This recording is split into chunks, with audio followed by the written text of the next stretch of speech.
Good evening. Well, back again for another tackle talk.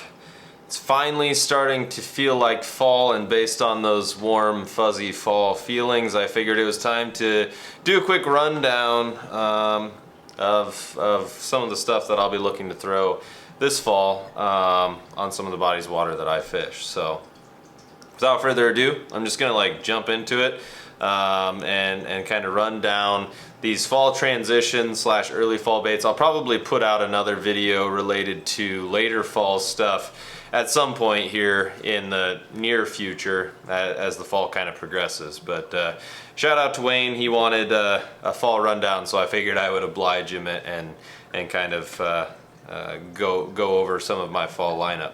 All right, to start things off, well, they're getting stuck. To start things off, we'll just we'll start with something simple. Topwater. Fall time is a great time for topwater. This is the Chaos Tackle Little Sister. I've had very good luck on this lure over the past couple of years. Well, I shouldn't say I've had good luck. People in my boat have had good luck. My dad has had good luck on it.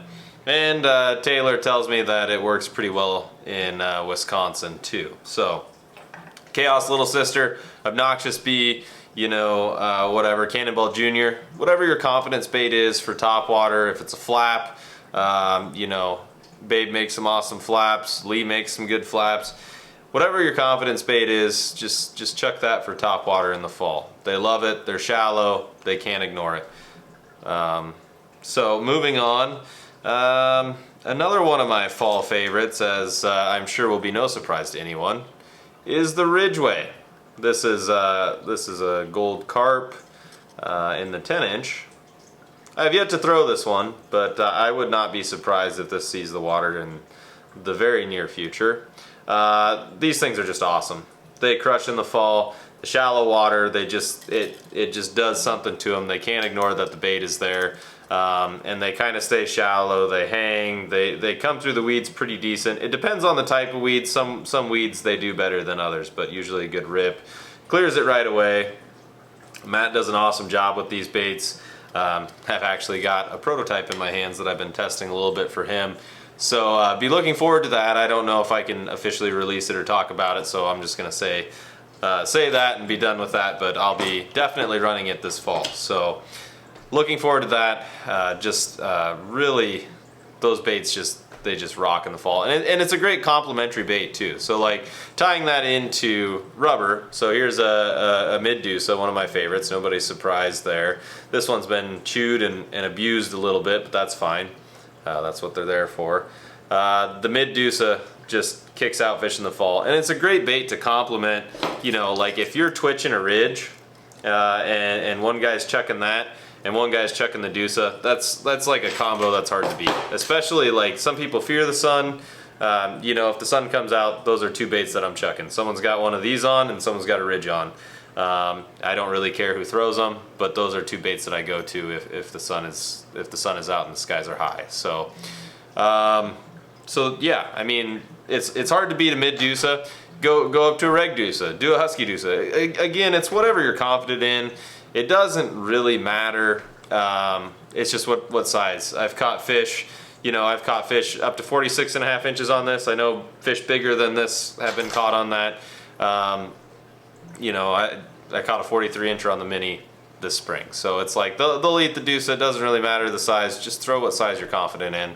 The mid just happens to be the easiest on the body for this time of year, and I think you get the best ROI for your effort with the mid at this particular time. But that's just me. If you ask Robbie or Michael Hansen, I bet they would tell you the husky and just abuse your body all day until a 4-footer eats it, and then you'll be happy. So anyway, moving on to the next one. Another good one that I like to go to, especially if the fish are being a little finicky, is a Bucko. Especially these custom weighted ones like this one. You can kind of tailor it to whatever depth you want. This one in particular tends to sit a little bit better, which is fine. So this will probably get run a little bit later in the fall, not so much when those fish are transitioned fairly shallow. But again, he's got shallow models, or I could take out a weight and it would be fine. So again, that's just something that I go to. Dive and rise Suics work too. They're tried and true. You know, if you have confidence in the dive and rise, bobby baits, I've had luck on those too. So, you know, it's just really whatever you're feeling, whatever you're confident in. Moving on and keeping with the dive and rise program, a perfect profile for some of these shallow waters that sits really well and kind of gets into that 2-foot-ish range as it dives down, especially as these fish are a little bit shallower, is the SRJ. I mean, these things just crush fish. Kevin can't keep up with the amount of orders that he gets for them. I'm lucky to have several of them, but yeah, I mean, they catch fish, they move fish, they pull fish. Everywhere that I throw them, they're doing something. So that's really awesome. They're great baits. If you're lucky enough to have one, definitely this is a really good time of year to be throwing it, especially even as we transition a little bit later into the fall too.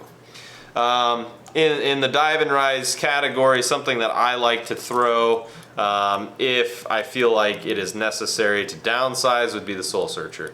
You saw it last year, me and Brian, we were having kind of a tough day, put on the Soul Searcher, grabbed a 38-incher at the end of the day, and he grabbed a couple on the Medusa. So again, it's just one of those things where I really like to work baits that complement one another. If it's a pull pause program, you know, it's really hard to beat a twitch bait like this paired with a Dusa like this. You know, it's just one of those things where, for whatever reason, if they're keyed in on that, then it works. And you know, transitioning to talking about bucktails and those kinds of things in the fall, you know, if you got 3 dudes in the boat, someone should be rocking a top water or probably a bucktail. You know, someone doing a pull pause, whether it's like a dive and rise or a twitch, and then someone should probably be throwing rubber. I mean, that's what I do in the fall. I'm not saying that it works every time, but I've had a lot of success with it. If you've got something that works better for you, I'd say keep chucking it, keep doing it, whatever. But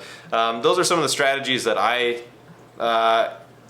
try and do in order to trigger more fish, trigger more bites, especially if I've got multiple guys in the boat. And a lot of times too, you know, especially if it's earlier in the day, you know, someone will be rocking top water, someone will be rocking a bucktail, and someone will be rocking maybe like rubber or a Ridgway, just trying to pick off some of those really active fish right away in the morning, rather than like, you know, trying to pull them out of the weeds. If you've got a good spot is worth hitting more than once. So, you know, if you're right there right at sunrise or right at sunset, it doesn't hurt to go through it and just, you know, burn it really quick and see if there's some active fish there.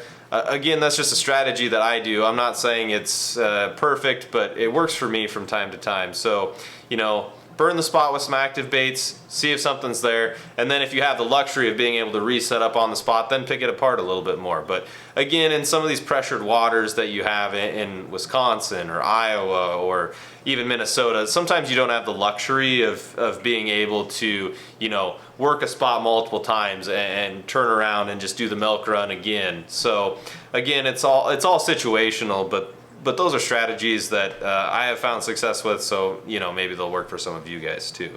Getting into the bucktail type stuff, spinnerbait type stuff, something I'm gonna do a little bit more of this fall, I think, than I've done in the past would be like the chatterbait program. Connor and I did really well on the chatterbaits. This is just a TNA Shredder. It's the 500 size. It's not a huge one, but I really like the profile of it. It's not real big, but it's kind of got some hair there, and it's got the little 500 blade. So it's just something different, I think, that they're maybe not used to hearing, seeing, feeling in the water column. So that's kind of why I run these from time to time, and sometimes they work better than bucktails. Like, for whatever reason, when Connor and I were in Canada, they're just keyed in on chatterbaits, and the chatterbait program was the program. So again, I don't really know. The Muskies make the rules, and we just got to follow them and try and figure them out, you know, in a given day.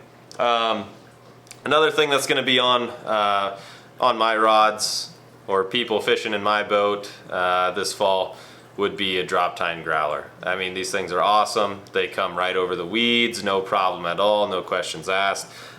This happens to be Glenn's 54 bus model. You know, with some of the water being a little bit more stained this time of year with algae blooms or whatever the case may be, maybe runoff from rain, it doesn't hurt to run colors that are a little bit more bright. Like again, that's why I run the Urine Luck Deusa there, and again you got some orange here with the Ridgeway. So that's part of the reason why I run those colors.